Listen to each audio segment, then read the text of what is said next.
सूत्रों की माने तो बीजेपी की ओर से देवेंद्र फडणवीस का मुख्यमंत्री बनना लगभग तय है। बीजेपी का शीर्ष नेतृत्व फिलहाल कुछ मुद्दों पर मंथन में जुटा हुआ है। फडणवीस को सीएम बनाने से पार्टी को भविष्य में क्या फायदा और क्या नुकसान हो सकता है, इस पर भी चिंतन चल रहा है। आखिर फडणवीस के पक्ष में और उनके खिलाफ ऐसा क्या है जो बीजेपी को थंपिंग मेजॉरिटी मिलने के बाद भी सीएम का ऐलान करने में दिक्कत हो रही है? समझिए इस रिपोर्ट के जरिए।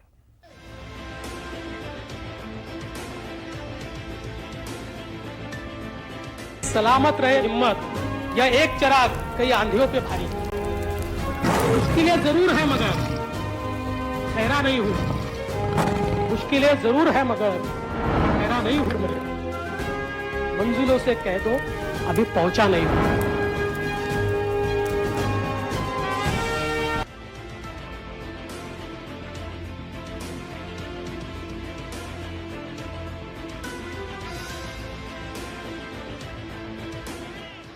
देवेंद्र फडणवीस महाराष्ट्र बीजेपी का एक ऐसा नेता जिसने लगातार तीन बार विधानसभा चुनाव में पार्टी की सेंचुरी लगवाई। फडणवीस जिसकी अगुवाई में बीजेपी ने अब की बार महाराष्ट्र में ऐसा करिश्मा कर दिखाया जो बड़े बड़े नेता नहीं कर पाए। का इम्तिहान अभी बाकी है। अरे अभी तो नापी है मुट्ठी भर जमीन में, अभी पूरा आसमान बाकी है।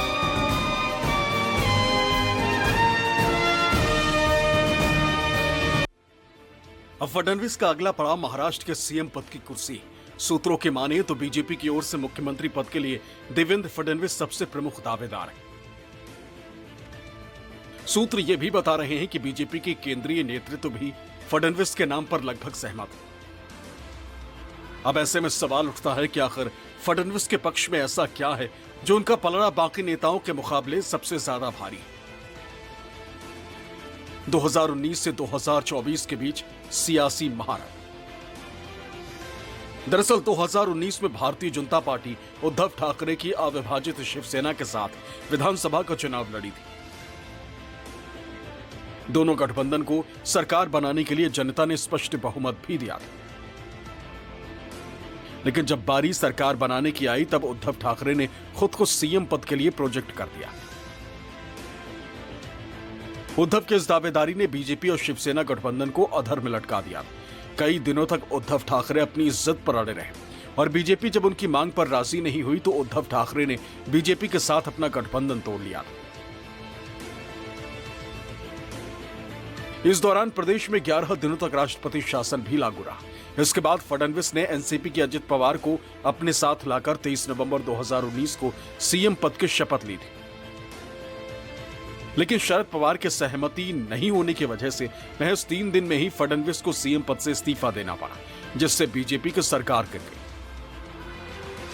इसके बाद फडणवीस के सियासी मंसूबों पर पानी फेरते हुए शरद पवार ने उद्धव ठाकरे की अविभाजित शिवसेना और कांग्रेस के साथ मिलकर महाविकास अघाड़ी गठबंधन बनाया और उसके बैनर तले प्रदेश में सरकार बना ली, जिसके मुखिया बने उद्धव ठाकरे। फडणवीस के लिए सियासी तौर पर यह बड़ा सबक था। फडणवीस मौके का इंतजार करने लगे। उद्धव को सीएम बने अभी 2.5 साल ही हुए थे कि जून 2022 में उद्धव ठाकरे की शिवसेना में बगावत हो गई, जिसकी अगुवाई एकनाथ शिंदे ने की थी। कुछ दिनों के सियासी उठापटक के बाद शिंदे ने बीजेपी के साथ हाथ मिला लिया और प्रदेश के नए मुख्यमंत्री बन गए। इस सियासी उलटफेर के लिए फडणवीस को जिम्मेदार माना जा रहा था और उस वक्त भी फडणवीस की ही सीएम बनने की बात चल रही थी। लेकिन ना चाहते हुए भी फडणवीस को डिप्टी सीएम के रोल में आना पड़ा, क्योंकि वो पार्टी आलाकमान का फैसला था। माना जा रहा है कि फडणवीस का सियासी कद तभी काफी बढ़ गया था, क्योंकि फडणवीस इससे पहले 5 साल तक प्रदेश के मुख्यमंत्री रह चुके थे। ऐसे में ये अपने आप में पार्टी के लिए उनके त्याग और समर्पण की कहानी भी बयां करता है। अपने इसी सियासी स्ट्रोक से फडणवीस ने न सिर्फ तब अपनी सियासी धैर्य का परिचय दिया था, बल्कि एक तीर से उद्धव ठाकरे और शरद पवार को भी सियासी जंग में बुरी तरह घायल कर दिया।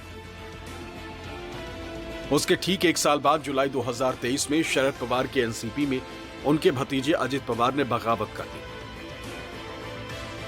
अजित भी बगावत कर अपने विधायकों के साथ बीजेपी शिवसेना के साथ सरकार में शामिल हो गए। इन दोनों ही सियासी घटनाक्रम के लिए विपक्षी महाविकास अघाड़ी देवेंद्र फडणवीस को ही जिम्मेदार मानता है। देवेंद्र फडणवीस ने सबका सामना किया, उन्होंने संयम बनाए रखा। लोकसभा में हार के बाद भी उन्होंने धैर्य रखा। लोकसभा में खराब प्रदर्शन के लिए जिम्मेदारी लेते हुए फडणवीस ने इस्तीफे की पेशकश भी की। केंद्रीय आलाकमान के कहने पर वो पद पर बने रहे, अपनी चालों और रणनीतियों को बखूबी अंजाम देते रहे,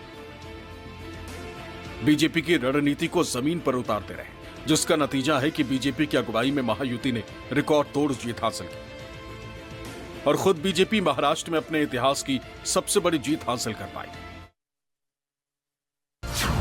निष्पक्ष मतलब न्यूज़ 24।